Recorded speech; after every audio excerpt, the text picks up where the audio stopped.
আসসালামু আলাইকুম। ইনশাআল্লাহ আশা করি সবাই ভালো আছেন। আলহামদুলিল্লাহ আমিও ভালো আছি। যে যেখান থেকে আমার ভিডিওটি দেখছেন সবাইকে অসংখ্য ধন্যবাদ ও সর্বপ্রতি ভালোবাসা রইল। আজকে আপনাদের মন ঠান্ডা করার মতো কিছু কথা বলবো আর দোলস্তার বিষয়ে আপডেট দিব। যারা মার্চ মাসে আবেদন করছেন ভিএফএস গ্লোবাল নিয়ে কথা বলবো। আর সবচেয়ে মেন বিষয় যেটা অ্যাপয়েন্টমেন্টের বিষয়টা এখন আসতেছে, সেই বিষয় নিয়ে কথা বলবো। অবশ্যই আপনারা ভিডিওটা পুরোটা দেখার চেষ্টা করবেন।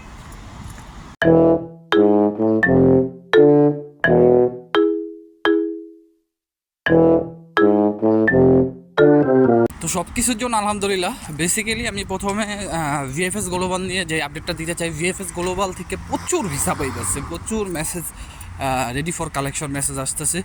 এখন কথা হলো এই ভিসাগুলি কারা পাচ্ছে, এখন এটা হইলো সবচেয়ে বড় কথা। আসলে এই ভিসাগুলি পাচ্ছে তারাই যারা আগস্ট সেপ্টেম্বর, সবচেয়ে থেকে বেশি মেসেজ আসতেছে আগস্ট মাসে।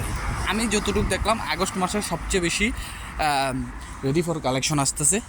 তবে খালি যে আগস্ট মাসেরই আসতেছে এরকম কিন্তু না, সেপ্টেম্বর অক্টোবর আসতেছে। বেশিরভাগই হচ্ছে আগস্টের 10 তারিখ বা আগস্টের প্রথমে যারা জমা দিছে এরকম। সেটা ফ্যামিলি বিষয়, ওয়ার্ক বিষয়, সব বিষয়ে একই রকম, সব ক্যাটাগরির মেসেজই আসতেছে। তো আশা করি আমি অনেকেরে বলছিলাম, অনেকে আমাকে মেসেজ দিছিলেন, অনেকে আমি বলছিলাম যে ঈদের পরে আপনারা মেসেজ পাবেন, রেডি ফর কালেকশন মেসেজ পাবেন। তো আলহামদুলিল্লাহ ঈদের পরে আপনারা রেডি ফর কালেকশন মেসেজ পেয়েছেন। অনেকে আমাকে বলছেন যে ভাই আপনি যেটা বলছিলেন সেটাই হয়েছে। এই একটা গেল ভিএফএস গ্লোবাল। এখন দ্বিতীয়ত যে বিষয়ে কথা বলবো সেটা হচ্ছে আপনারা যারা ডিসেম্বরে আবেদন করছিলেন এখন তো নলস্তা পান নাই, আপনারা ধৈর্য ধরেন।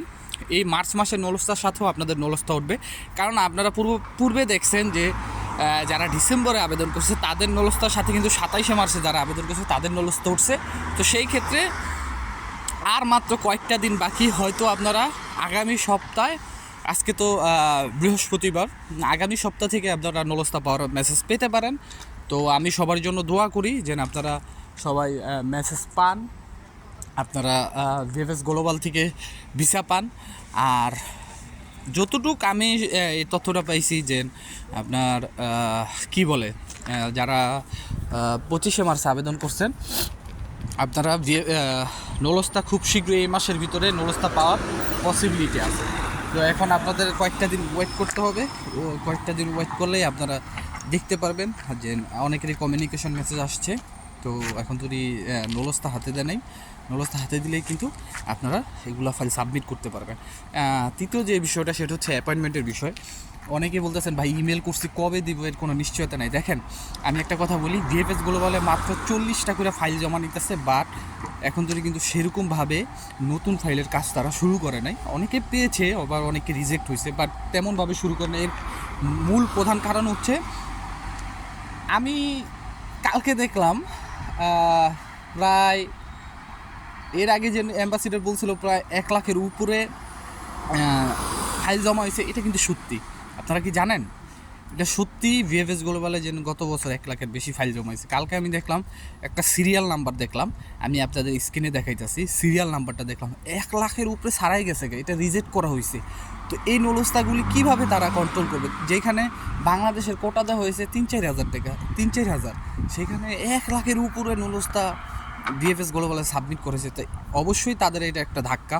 অবশ্যই তারা এই কারণে, যেহেতু 3,000 কোটা ধরলাম, 5,000, 10,000 কোটা, আর তাইলে 90,000, 1 লাখ কাগজ ফেক পড়ছে, যার কারণে এরকম দেরি হইতেছে। নাহলে কোনো এম্বাসি কখনো এত দেরি করে না। তো কালকে সিরিয়ালটা দেখে আমি বুঝতে পারলাম। তো এতটুকু আপনারা ভাইবে নেন যে পিছনের কাজ আগে শেষ করার পরেই তারা অ্যাপয়েন্টমেন্ট স্লটটা খুব সাধারণত নর্মালি করে দিবে এবং আপনাদের নতুন ফাইলের কাজ হবে। আর নতুন ফাইলের কাজ যখন ধরবে আপনারা সর্বোচ্চ 1 মাসের ভিতরে ভিসা পেয়ে যাবেন। সো এখন ধৈর্য ধরেন। আর আজকের ভিডিওটা ইম্পর্ট্যান্ট, কারণ এরকম নিউজ আমার মনে হয় না কেউ আপনাদেরকে দিতে পারছে। আমি কালকে বিষয়টা আমি দেখার পরে আমি নিজেই হতভঙ্গ হয়ে গেছি, নিজে আশ্চর্য হয়ে গেছি। তো অবশ্যই সবাই ভিডিওটা শেয়ার করবেন আর সবার জন্য দোয়া রইল, সবাই আমার জন্য দোয়া করবেন। আসসালামু আলাইকুম, আল্লাহ হাফেজ।